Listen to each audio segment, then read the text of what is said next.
now. Don't let the reverend turn you fool, my people. Don't let them use you as a tool. Oh, hear me now.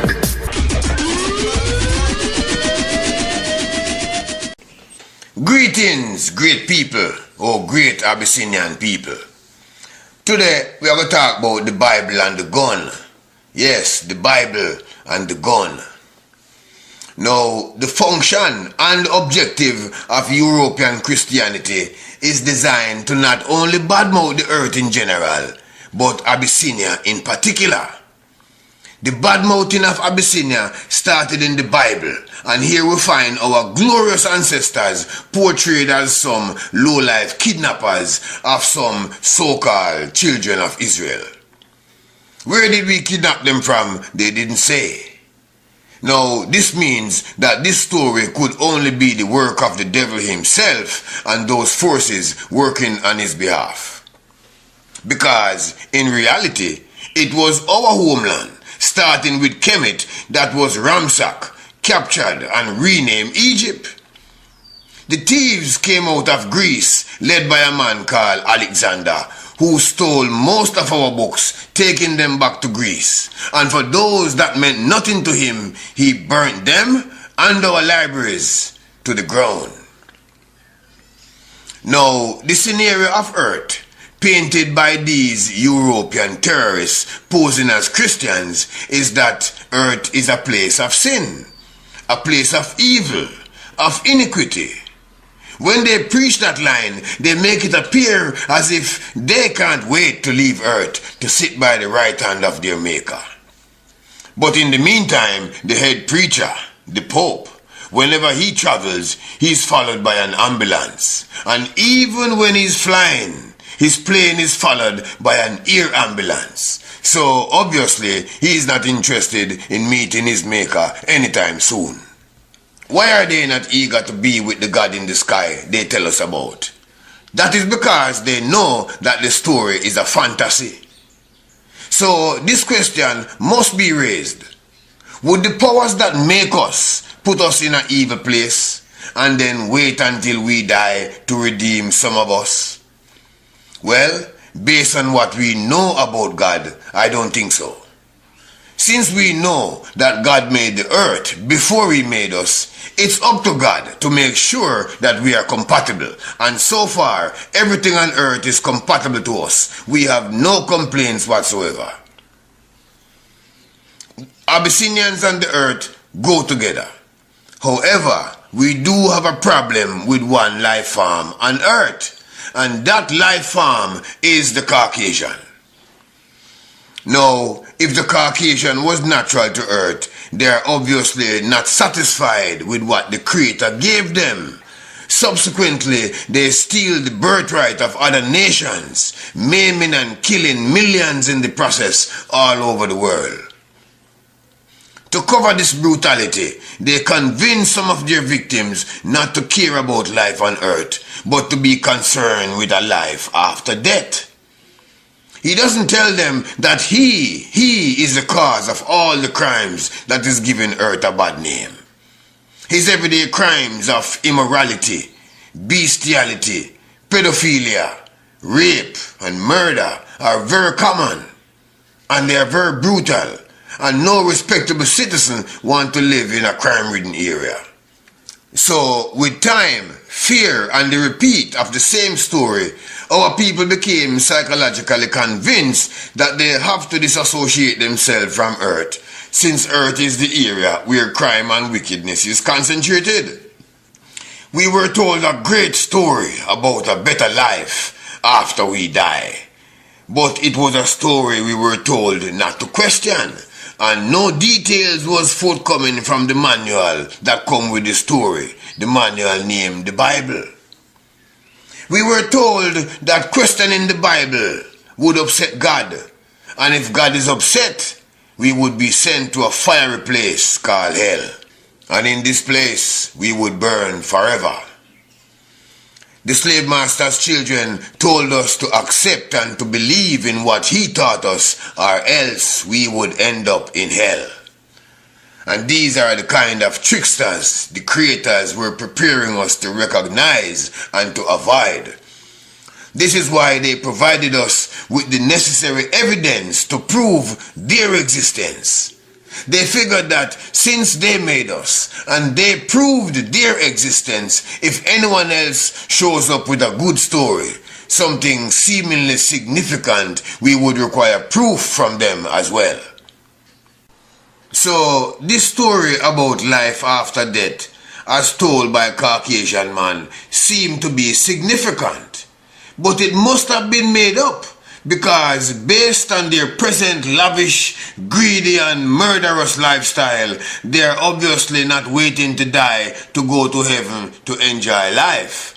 They are enjoying it right here and now, even at the cost of everybody else. So as a result, their story should sound very fishy. Furthermore, we must not forget that they are the same ones who enslaved us for over 3,000 to 4,000 years, and that we got our freedom because we fought him night and day. We didn't get it because God spoke to him and he had a change of heart. We got it because he was losing money and he was losing relatives every day due to our raids on his plantation and the big house. So, knowing who this messenger is, knowing his wicked and fraudulent history, why in the world should we believe that an intelligent God, a good God, would choose a wicked man to deliver a message of peace, a message of love and kindness? A good God would never do that. A good God would disassociate himself as far as possible from men like these. We must use the works of God and the brains they gave us to examine and analyze the writings of men, and not the other way around. We must remember that this so-called messenger have a bad reputation all over the world. Him invade and kill hundreds of millions of people from all the other races. He has tortured, abused and experimented on every animal he caught. He has even poisoned the water and the air we breathe. So what makes him believable? In the meantime, none of the other races have ever done any of those wicked things to each other or to the earth. This means this so-called messenger of God is not from God.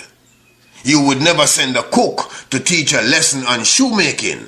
Subsequently, God would never send a thief to teach us about honesty. As such, we must now choose to believe the message of God we are getting from our own spiritual gurus and from our insides, in contrast to what Europeans have been telling us and is still telling us, especially when we know that these same Europeans murdered our ancestors for profit and stole our land.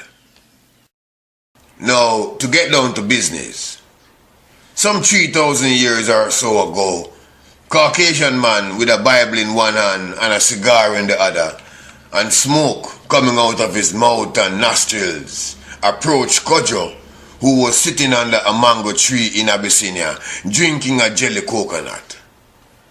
Kojo thought to himself, this man must be a dragon man.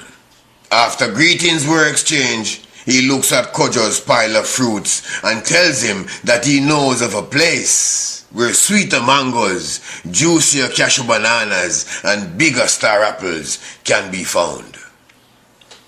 He tells Kojo of a fiery place under the earth called hell, where he and his family will burn in a hotter fire forever if he loves what this earth produces.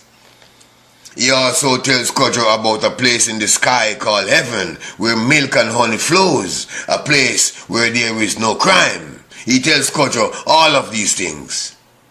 Kojo tells him he does not drink animal milk or use animal byproducts. These belong to the animal and their offsprings, and that he has more than enough juice to drink right now as he can see. And as far as crime is concerned, he did not understand what the word crime meant. Caucasian man explained what crime meant. Kojo told him there is no word in his local language for these actions because there was no crime in Abyssinia. Caucasian man pointed to some sparkling diamonds that were shining from the windowsill of Kojo's hut and said that in heaven they are shinier, that the gold is brighter and in more abundance. And if Kojo allowed him to take what he wants, he will guarantee Kojo a spot in that heavenly place. If not, Kojo and his family could go to hell. The thought of hell as described by Livingstone the Caucasian sent shivers through Kojo and his family. In the meantime, Livingstone never needed Kojo's permission. He had his gun and he always took what he wanted. But he needed to control the mind of Kojo, so he pretended as if he was giving Kojo an option. Kojo was curious and asked when could he see both of these places. He told Kojo that that was only one little drawback. He said Kojo and his family would have to die first before we could go to this wonderful heavenly place. Kojo was very skeptical. It was obvious Caucasian man was more interested in the earthly products that he saw around Kojo than waiting to go to die and enjoy his life in heaven. Kojo knew there was more than enough of everything in Abyssinia to serve his family and the generations of all the villages forever and then some. So from a secure position, Kojo asked, "Excuse me, Mr. Dragonman, how do you know all of this?" David Livingstone said, "God told me in a dream." Kojo asked, "Have you ever died and been to that place?" Caucasian man said, "No." Kojo asked, "Do you know of anyone who went there and came back to tell you about it?" The answer again was no. In other words, Caucasian man had no evidence outside of his word. Nothing outside of his word to back up his claim of a place called heaven in the sky or hell in the belly of the earth. What is the value of the word of the Caucasian? The value is zero. The Caucasian has signed many treaties all over the world and he has broken every one of them. If the creators felt they should provide proof of their existence, Caucasian man should be required to provide double proof of what he's talking about. Caucasian man then told Kojo about a man named Jesus who died on the cross to save his sins. Kojo asked, "What sins?" Caucasian man said, "The sins that Jesus died for." Kojo said, "I was not born at that time, and if it was for sins supposedly committed by my father's father's father's father, who was around during the time of your Jesus, wouldn't his son, his grandson, or even his great-great-grandson pay for those crimes already? Do we still have more crimes on the books? Are you saying we are descended from a line of crooks?" Caucasian man avoided the question. "Mr. Dragon," Kojo asked, "why would your God place the sins of my great-great-grandfather on me when I did not commit them? What kind of unreasonable God is that? Is it the same God who committed mass murder on earth when he killed everything else, everything, and left only those that was in the ark with Noah?" Caucasian man said yes. "Is it the same God who, even though he made all of us, he has a special liking for a group of people called the Israelis, and he prefers them over everybody else? Is that true?" Caucasian man said yes. Kojo thought for a moment about the turmoil that would be at his house if he adopted this policy of Caucasian God and treated one of his children better than the others. He knew he would be asking for big trouble in his house. We know the creators in their wisdom would not discriminate among their children. They would have known about the obvious negative outcome. If we can figure this out, God can surely do that as well. Caucasian man told Kojo about the riches his God had given him, but he didn't tell him or mention that the same God told him he could rape the women and kill the men and children while he was capturing their cities. He tells Kojo the world is wicked and that people are wicked.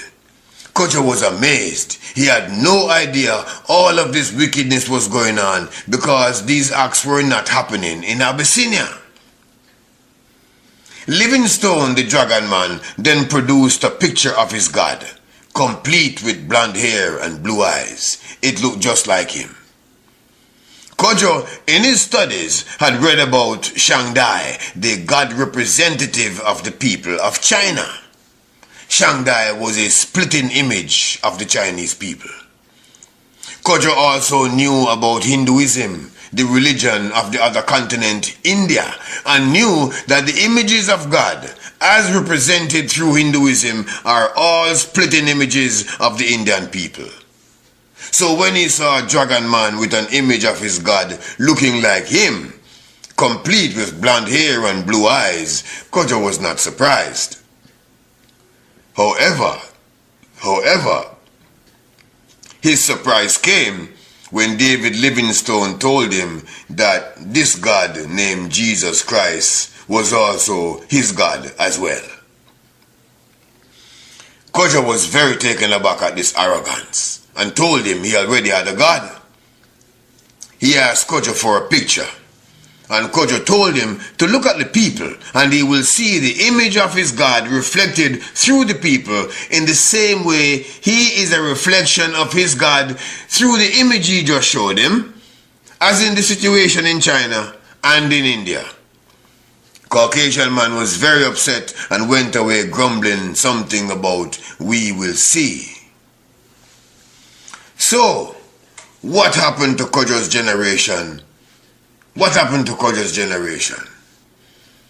2,500 years later, we find Kojo's generation worshipping the God of Caucasian man as their own. They even have adopted his Christian or European names. Some have one Christian name, some have two, like the president of Nigeria. His name is Goodluck Jonathan. The Abyssinians now have Livingstone's Bible, and Livingstone has cartons and cartons of guavas, cherries, plums. He also have barrels and barrels of our copper, uranium and cobalt. China and India are just as close to Abyssinia as Europe. Yet, Kojo's descendants did not take to the religion of Shangdai or Hinduism. They took to that of Caucasian man. Why?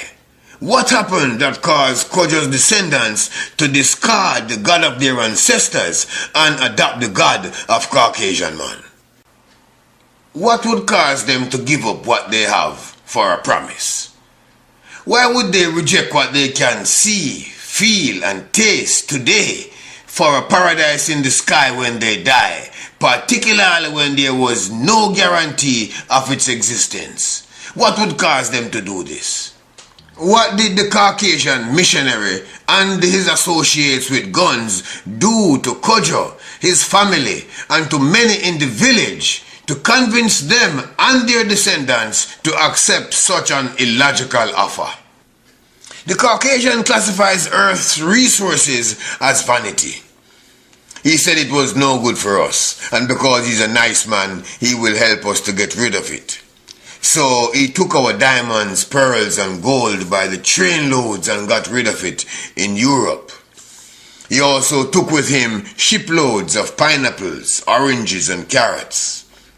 When he returned, he brought boxes and boxes of Bibles and was not immediately recognized because his weight had increased by at least 70 pounds. He hobbled over and took our sugarcane and jelly coconuts by the shiploads, telling us that this place is very sinful and that it can only produce transgression. He said that when we die, our joy will be 1,000 times greater than the joy we see him having on earth. He told us he knew he was talking about, and his security team looked like they were ready to convince us using other methods if he failed to convince us verbally. Now, many intelligent black people do not apply the same rules of thought when dealing with all the important things in their life. If they're purchasing a home, that requires some thinking, some verification and research, and they do all that is necessary to protect their hard-earned money. If they own a tenant building and there is a vacancy, right away phone calls are made, prices for ads are compared along with application double check. They do not hope or believe a suitable tenant will suddenly appear. They know they must do something to overcome the vacancy. Intelligent people would never embark on any major endeavor without question. Yet, when it comes to the Creator, as told to them by people who they know are coming from a bloodline of criminality, murder and thievery, they have no questions. Why is it that something so important like the Creator is treated so casually? Treated without thought and left up to faith and hope? God never wanted us to rely on faith or hope for things to come. Never. He wanted us to know what is coming ahead, and that's why God gave us specific signs like blossoms, clouds, pregnancies, even eggs. This way we know what is coming, and more importantly, we know when it's coming. But when it comes to Caucasian man, we are willing to accept his guesses year in and year out. He has produced no signs or evidence about his religion that we can see or touch or prove, yet many believe him when he says Jesus Christ is coming. So for decades, even centuries, we are kept in a perpetual state of expectation that is fed and managed by fear. The fear of life after death, as we understand it from Caucasian man. And we should know that he does not know what will happen. However, many people believe the scary picture he provides and that he uses to control us into his conformity. Now, it is very important to understand the feeling one experiences when the topic of death is taught by someone with a Bible and a gun. When the topic of life and death is intermingled with death and the observation of real deaths caused by the one who is teaching you or one of his associates, you can easily convert to what he is teaching you. It would eventually reach a point where the Bible alone could do the job of driving fear into the hearts of our people. Having a gun that is visible would not be necessary. However, let's not fool ourselves. Anywhere Caucasian man is, even if he's in church, or even if he looks innocent and serene, like the Speaker of the Canadian House of Parliament, he always has a gun on his person or one is very close nearby. Is it a coincidence that those who belong to the most popular religions are also flesh eaters? They talk so much about love, yet they show none for the animals they kill, those they eat and wear. Are there any similarities in the behavioral pattern of a meat-eating animal and a meat-eating person? Are flesh eaters prone to violence? Abyssinians who eat flesh, they spend the same amount of time thinking about the lives of the animals they eat as they do researching the religion they were given by people who brutalized their ancestors.